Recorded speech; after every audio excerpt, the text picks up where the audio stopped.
Welcome to OSG news. ముందుగా బులెటిన్లోని headlines. సమాజాన్ని సక్రమంగా తీర్చిదిద్దటంలో ఫోర్త్ ఎస్టేట్ పాత్ర అత్యంత కీలకం.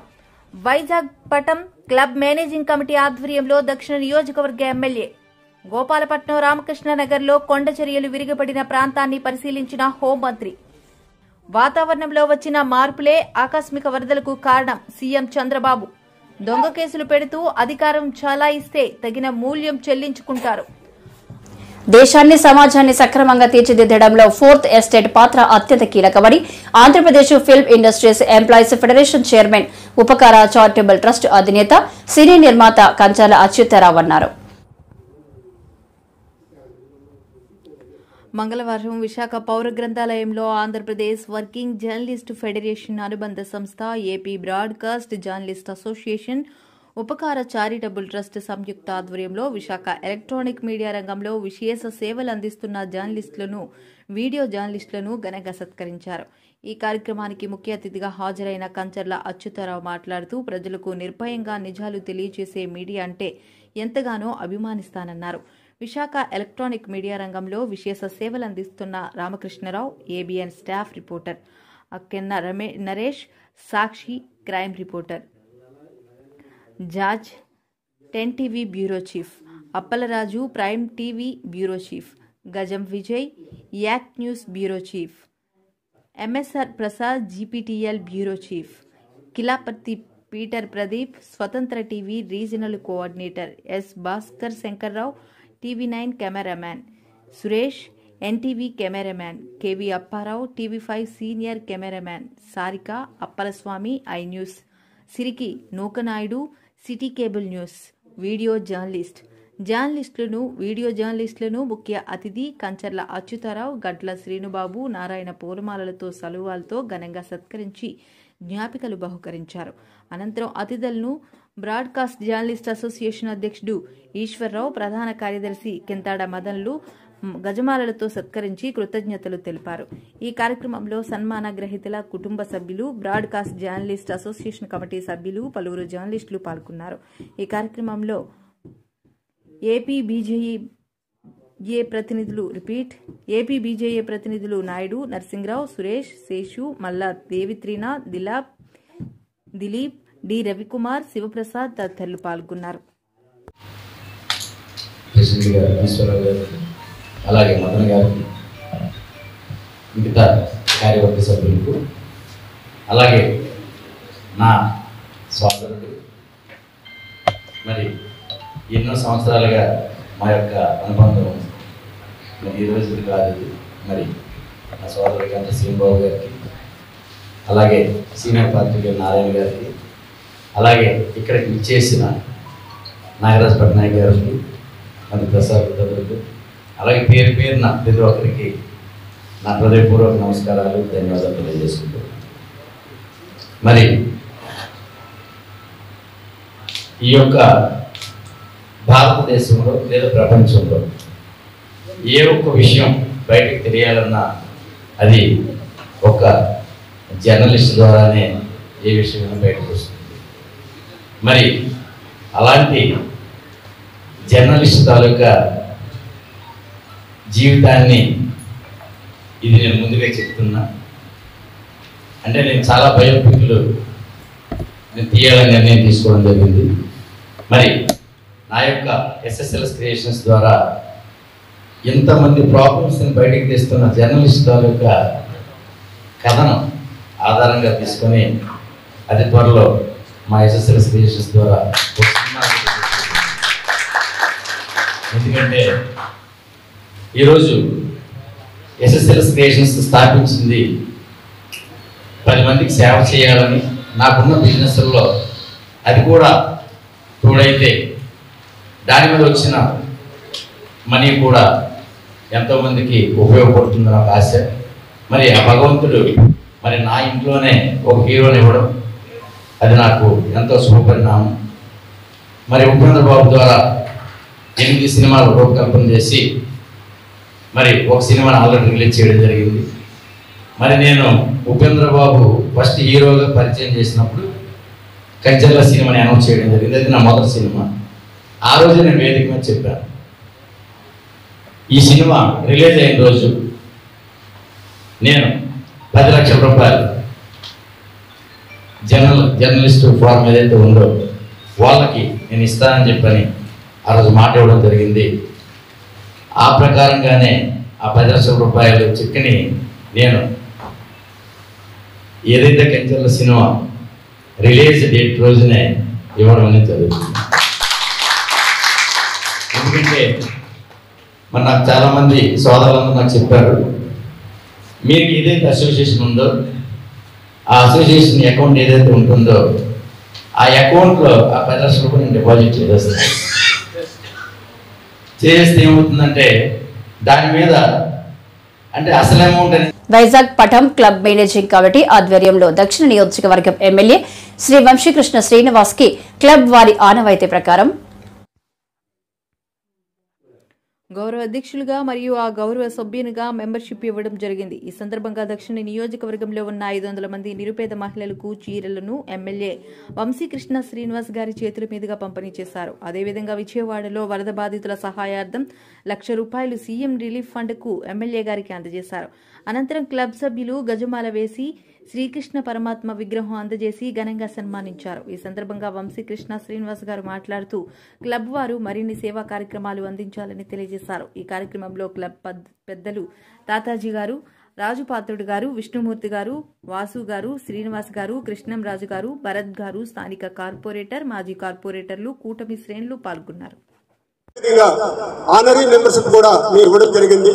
ఏ రోజైతే మేము ఈ యొక్క ఆనరీ మెంబర్షిప్ ఈ యొక్క ఆనరబుల్ ప్రెసిడెంట్ గా మా యొక్క కమిటీ నిర్ణయించి మా యొక్క లెటర్స్ తీసుకెళ్లి సార్ని కలిసి ఇచ్చిన తర్వాత అతను వేరే మాట లేకుండా ఇది యాక్సెప్ట్ చేసినందుకు మా వైజాగపట్నం క్లబ్ మెంబర్స్ మరియు మేనేజ్ కమిటీ నుంచి అతనికి ప్రత్యేక ధన్యవాదాలు తెలుపుకుంటున్నాం సార్. మరి అదేవిధంగా ఈ యొక్క క్లబ్ చరిత్ర 129 సంవత్సరాలు 1904లో ఎస్టాబ్లిష్ అయ్యిందండి. మరి మహాత్మా గాంధీ గారు కానీ లేకపోతే అప్పుడులో ఉప్పు సత్యాగ్రహం ఏదైతే చేయాలన్నారో మన స్వతంత్ర దానికోసం మరి హెరిటేజ్ బిల్డింగ్ ఇచ్చేయడం జరిగిందండి.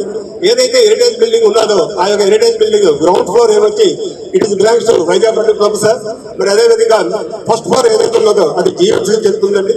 నియోజకవర్గంలో ఉన్నటువంటి పేద మహిళలకి ఇలాగా ఒక మంచి కార్యక్రమం చేయడాన్ని ఆ క్లబ్ మెంబర్స్ అందరికీ మనస్ఫూర్తిగా ధన్యవాదాలు చెప్తా ఉన్నా. 129 సంవత్సరాల చరిత్రని క్లబ్ ఇవాళ విశాఖపట్నంలో one of the best club. రానున్న రోజుల్లో ఈ క్లబ్ ఇంకా ముందు నెంబర్ 1 ప్లేస్కి వచ్చే విధంగా ఈ ప్రాంతాన్ని పూర్తి స్థాయిలో అభివృద్ధి చేస్తాం. ఈ క్లబ్ మెంబర్లకు అందరూ కూడా ఒకటే హామీ ఇస్తూ ఉన్నాం, రానున్న రోజుల్లో ఈ క్లబ్ని పూర్తి స్థాయిలో అభివృద్ధి మీరు చేయండి, మీకు మేము అండగా ఉంటాం. ఈ ప్రాంతం అభివృద్ధి చేయడంలో కూడా మీరు అందరూ కూడా కీలక పాత్ర పోషించాలని చెప్పేసి వాళ్ళందరినీ కూడా కోరుతూ ఉన్నా. నేను కొన్నంత అండగా ఉంటా, వాళ్ళందరూ కూడా ప్రజలకు అండగా ఉండాలి, ఈ ప్రాంతానికి అండగా ఉండాలని నేను కోరుకుంటూ రానున్న రోజులు ఈ క్లబ్ని నెంబర్ 1గా చేస్తాం. అలాగే ఇవాళ ఈ క్లబ్ తరఫున సభ్యులు అందరూ కలిపి విజయవాడ ఉన్నటువంటి ఫ్లడ్స్కి సీఎం రిలీఫ్ ఫండ్కి వాళ్ళ లేఖలు కూడా ఇచ్చారు, వాళ్ళకి ప్రత్యేకమైన ధన్యవాదాలు. అది కలెక్టర్ గారికి అందజేయడం జరుగుతూ ఉంది. సో రానున్న రోజుల్లో ఇంకా పెద్దగా ఇది విస్తరించాలని చెప్పేసి మనస్ఫూర్తి కోరుకుంటున్నాం. Welcome to KL9 news. Visakha Gopalapatnam Ramakrishna Nagar లో కొండ చర్యలు విరిగి పడిన ప్రాంతాన్ని పరిశీలించిన హోంమంత్రి వంగలపూడి అనిత, ఎమ్మెల్యే ఘనబాబు. పునరావాస కేంద్రంలో బాధిత కుటుంబాలను పరామర్శించిన మంత్రి. హోంమంత్రి వంగలపూడి అనిత కామెంట్స్. గోపాలపట్నంలో కొండ చర్యలు విరిగిపడిన వెంటనే అధికార యంత్రాంగం అప్రమత్తమైంది. తక్షణమే బాధిత కుటుంబాలను పునరావాస కేంద్రాలకు తరలించాం. విశాఖలో కొండవాలు ప్రాంతాల్లో నివసించే వారి సంఖ్య ఎక్కువగా ఉంది. బాధితులకు శాశ్వత పరిష్కారం చూపిస్తాం. కొండ చర్యలు విరిగిపడిన ఘటనపై ఒక నిపుణుల కమిటీ వేస్తాం. రేపు సాయంత్రం కమిటీ రిపోర్టు వస్తుంది. కొండవాలు ప్రాంతంలో నివసించే ప్రజలకు ఎలాంటి ఇబ్బందులు లేకుండా చర్యలు తీసుకుంటాం.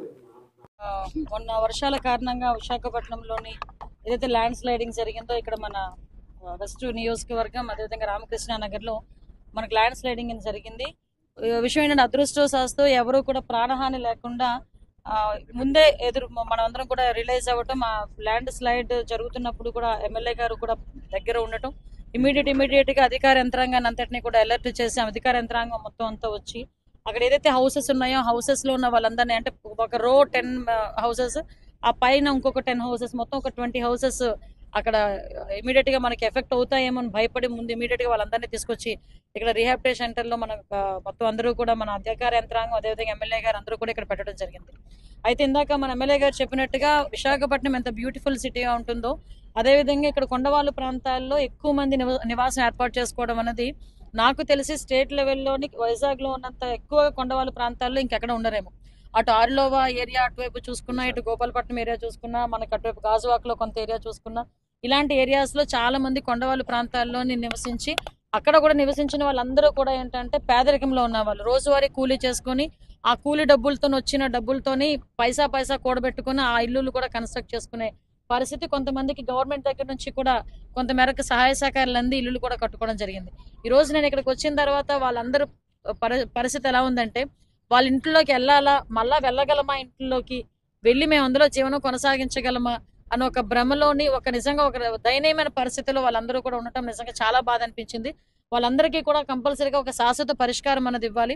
ఎక్కడైతే ఎక్కువగా వర్షాలు పడినాయి, ల్యాండ్ స్లైడింగ్స్ జరుగుతున్నాయని తెలుసుకున్న వెంటనే గౌరవ ముఖ్యమంత్రి గారు చంద్రబాబు నాయుడు గారు ఇమీడియట్ గా అక్కడ విజయవాడ తుఫాను పరిసర ప్రాంతాల్లో ఉన్న నన్ను అక్కడికి ఇమీడియట్ గా అక్కడ వెళ్ళమ్మా అనిత, అక్కడ చూడమ్మా అనిత నన్ను పంపించడం, అదేవిధంగా కలెక్టర్ గారు కానీ, జేసీ గారు, అదేవిధంగా సిపి గారు, అడిషనల్ సిపి గారు అందరూ ప్రభుత్వ యంత్రాంగం అంతా ఇక్కడికి వచ్చి చూడటం కూడా జరిగింది. దీని మీద ఒక కమిటీ కూడా ఏర్పాటు చేయడం జరిగింది.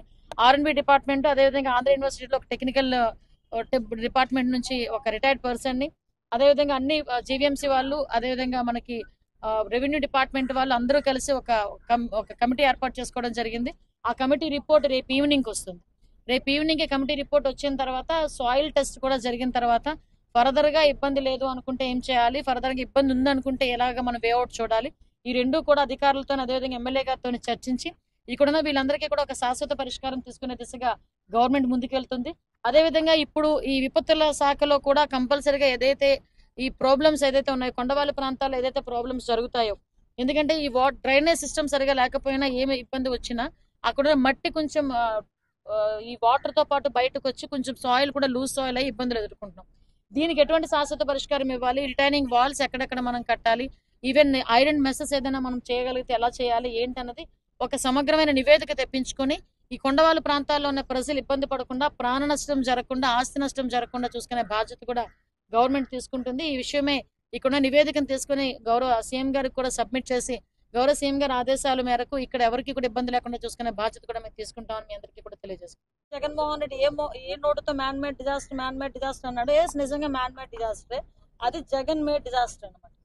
ఆ జగన్ మేడ్ డిజాస్టర్ ఎంత దరిద్రం అంటే మామూలుగా జరిగిన డిజాస్టర్ అది వేరు, కావాలని ప్రకాశం బ్యారేజ్ నే కోలుగొట్టేద్దామని చెప్పేసి డ్యామేజ్ చేద్దామని చెప్పి వాళ్ళు ఆ 3 బోట్లు కూడా 5 బోట్లు కొట్టుకుని రావటం, ఒక బోటు మునిగిపోవటం, ఒక బోటు గల్లంత అవటం, ఆ మిగతా 3 బోట్లు కూడా ఒక్కొక్కటి వెయిట్ కూడా చూసుకుంటే 30 టన్స్ నుంచి 40 టన్స్ వరకు ఉంటుంది.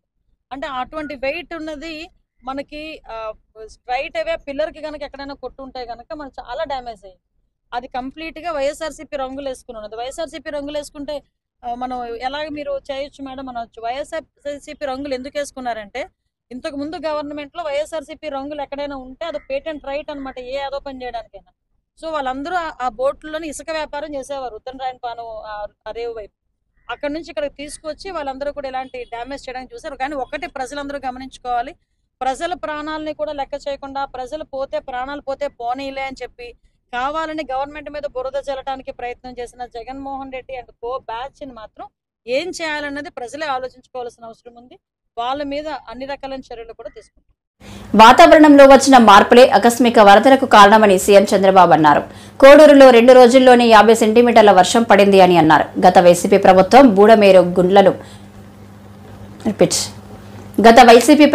బుడమేరు గన్లను పూడ్చకుండా దుర్మార్గపు పాలన చేసిందని మండిపడ్డారు. మా ఆఫీసర్లు దిగరు, ఎవరు బురదలో దిగకపోతే సమస్య పరిష్కారం కాదు. కాబట్టి నేను బురదలో దిగడం కాదు, ప్రతిరోజు దిగాను. నేను దిగాను కాబట్టి మా ఐఏఎస్ ఆఫీసర్లు అందరూ బురదలో దిగారు. నేను ప్రొక్లైన్ ఎక్కాను, ట్రాక్టర్ ఎక్కాను, నడిచి తిరిగాను. దాంతో మా వాళ్ళు కూడా అక్కడ ఉండి ఎక్కడికక్కడ ముందుకెళ్ళారు. మా కలెక్టర్లు కానీ మా ఆఫీసర్లు కానీ మొట్టమొదటిసారి నేను చూసా. ప్రజలందరూ కూడా శభాష్ అనే విధంగా ఈరోజు అడ్మినిస్ట్రేషన్ ఇవ్వగలిగారు. ఇదొక పెను మార్పు. మొన్నటి వరకు యథా రాజా తదా ప్రజ వరదలు వస్తే 5 ఏళ్లలో ఎప్పుడన్నా మిమ్మల్ని చూశారా నేను మిమ్మల్ని అడుగుతున్నా. ఎప్పుడన్నా వచ్చారా అని అడుగుతున్న ప్రజలు, ఇది పాలకులు ఎప్పుడూ వచ్చిన వాళ్ళు కాదు. మేము వచ్చి విమర్శించినా పట్టించుకునే వాళ్ళు కాదు. కడాన నా దెబ్బకు ఎప్పుడు కూడా పరదాలు కట్టుకొని తిరిగిన వ్యక్తి బురదలోకి వచ్చే పరిస్థితికి వచ్చాడు. కనీసం ఆపరణ చేశాడు. ఒకరోజు తిరిగాడు, మళ్ళా పారిపోయాడు. అంటే వీళ్ళు రాజకీయాలు మాట్లాడుతున్నారు. ప్రజాసేవ కోసం వచ్చిన వ్యక్తులు ఏ వ్యక్తి అయినా సరే ఒక పద్ధతి ఉంటుంది, ఒక ప్రొసీజర్ ఉంటుంది. ప్రజలు కష్టాల్లో ఉన్నప్పుడు అండగా ఉండి వాళ్ళ ప్రాణాలు కాపాడడం కానీ, వాళ్ళ ఆస్తులకు నష్టం జరగకుండా చేయడం కానీ, ఒకవేళ నష్టం జరిగితే నష్టపరిహారం ఇవ్వడం కానీ, ఇవి నిరంతరం చేయాల్సిన అవసరం ఉంది. నేను తిత్లీ తుఫాను వచ్చింది, ఎకరా వరి పంటకు 20,000 ఇచ్చాను. వీళ్ళు పాలనకు వచ్చిన తర్వాత ఖర్చులు పెరిగాయి తప్ప ఖర్చులు తగ్గలేదు. అలాంటిది ఎకరాకి ఇచ్చే డబ్బులు 16,000 చేసే పరిస్థితికి వచ్చారు. మళ్ళీ నిన్న మొన్న దిగిపోయేటప్పుడు 1,000 రూపాయలు పెంచారు. నేను ఒకటే ఆలోచించాను, వరి పంట వేసిన రైతులు దగ్గర 70 రోజులు 80 రోజుల తర్వాత పంట పోతే, చేతికొచ్చే సమయంలో పంట పోతే అప్పులు మిగులుతున్నాయి. అందుకే మళ్ళీ ఆలోచించాను, ఇది కరెక్ట్ కాదనే ఉద్దేశంతో 17,000 రూపాయలని 25,000 రూపాయలు హెక్టార్కి ఇస్తాను, ఎకరాకు 10,000 రూపాయలు ఇవ్వడానికి నిర్ణయం చేశాం. ఇది కూడా తక్కువే, నా దగ్గర డబ్బులు లేవు, ఖాళీ ఖజానా. రోజు వారిగా ఏం చేయాలని అర్థం కాని పరిస్థితి, మొత్తం ఏది పనిచేయలేని పరిస్థితి. మీరు చూస్తే అభివృద్ధి ఆగిపోయింది, ఆదాయం పడిపోయింది, అప్పులోళ్ళు ఎవ్రీడే తిరుగుతున్నారు. 1,00,000 కోట్ల రూపాయలు అప్పు ఇవ్వాలి, ఇంకో పక్క 10 లక్షల కోట్ల రూపాయలకి వడ్డీ అసలు కట్టాలి. అంటే మనం సంపాదించే సంపాదన వడ్డీకి కూడా చాలని పరిస్థితి తీసుకొచ్చేశారు. ఒక పక్క దీన్ని రీషెడ్యూల్ చేసుకుని, కానీ ఒక్క మంచి పని చేశారు మీరంతా మొన్న. అందరూ కలిసి ఇలాంటి వ్యవస్థ మాకొద్దు, అందుకే ఎన్డీఏ ప్రభుత్వానికి 3 పార్టీలకి బ్రహ్మరథం పట్టారు, అన్ని సీట్లు గెలిపించారు. 93% స్ట్రైకింగ్ రేట్ అంటే నిలబడిన అభ్యర్థులు 93% గెలిపించారు. 11 సీట్లు.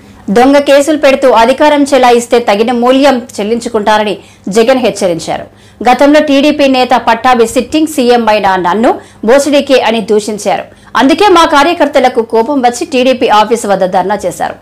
పూర్తిగా కూడా చంద్రబాబు నాయుడు గారి గవర్నమెంట్ అన్ని రకాలుగా ఫెయిల్ అయి మొట్టమొదటిసారిగా 60 మందికి పైగా చనిపోయిన పరిస్థితుల మధ్య విజయవాడ అంతా అతలాకుతలం అవుతా ఉంటే టాపిక్ డైవర్ట్ చేసేందుకు ఒక దళిత ఎంపీని 4వ తారీఖు రాత్రిని అరెస్ట్ చేస్తారు. Vijayawada vice mayor, Vijayawada deputy మేయర్ను అరెస్ట్ చేస్తారు. కేవలం డిప్యూటీ మేయర్ భర్తను అరెస్ట్ చేస్తారు. అది 4వ తారీఖు రాత్రి. ఎందుకంటే ఇక్కడ చంద్రబాబు నాయుడు గారు పూర్తిగా ఫెయిల్ అయిపోయిన పరిస్థితుల్లో, 60 మంది చనిపోయిన పరిస్థితుల్లో చంద్రబాబు నాయుడు గారి గవర్నెన్స్ ఫెయిలియర్ను దారి మళ్లించేందుకు, డైవర్ట్ చేసేందుకు అరెస్ట్ చేస్తారు. అసలు ఈ కేసుకు సంబంధించి పూర్వాపరాలు చూస్తే, ఈ కేసుకు సంబంధించి 3 సంవత్సరాల పైచిలుకు 3-4 సంవత్సరాల కిందట జరిగిన ఈ కార్యక్రమం, ఈ ఘటన 2021 అంటే దాదాపుగా 4-5 సంవత్సరాల కిందట జరిగిన ఘటన. దాదాపుగా 4 సంవత్సరాల కిందట జరిగిన ఘటనలో ఈరోజు టాపిక్ డైవర్ట్ చేసేందుకు 4వ తారీఖు రాత్రిన సురేష్ను, దళిత ఎంపీని, విజయవాడ డిప్యూటీ మేయర్ భర్తను అరెస్ట్ చేస్తారు. నేను అడుగుతా ఉన్నా, సూటిగా నేను ఒక ప్రశ్న అడుగుతా ఉన్నా, ఆ రోజు ఏం జరిగింది? తెలుగుదేశం పార్టీకి సంబంధించిన అఫీషియల్ స్పోక్స్ పర్సన్ పట్టాభి అనే వ్యక్తి ఆ రోజు సిట్టింగ్ ముఖ్యమంత్రిగా ఉన్న అప్పట్లో సిట్టింగ్ ముఖ్యమంత్రిగా ఉన్న వ్యక్తిని బోసుడీకే అని తిట్టాడు. బోసుడీకే అంటే ఏమిటో తెలుసా? తెలుగుదేశం పార్టీ కార్యాలయంలో తెలుగుదేశం పార్టీ అధికార ప్రతినిధి ముఖ్యమంత్రిని ఆ రోజు అన్న మాట లంజా కొడక అని.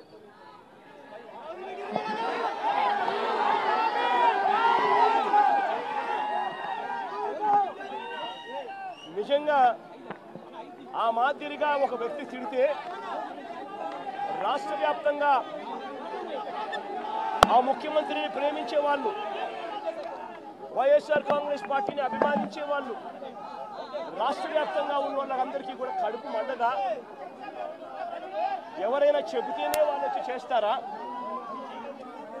కడుపు మండిన వాళ్ళు ఈ అన్యాయాన్ని చూడాలి.